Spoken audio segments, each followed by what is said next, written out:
how to select a ladle for your dishwasher. So here I'm showing a 30-year-old ladles which was there in my kitchen from past 30 years from my in-laws. These are very heavy and strong.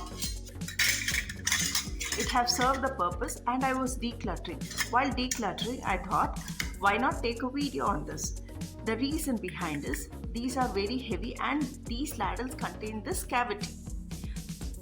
So whenever I used to put for dishwasher these ladles, here the water, it just accumulates here in the dishwasher, and again I need to wash in manual way. So that is the disadvantage I found. And second reason is these ladles contains this sharp edges here. So many times I cut my skin. So this is the reason. I went to a local steel shop and I purchased these ladles.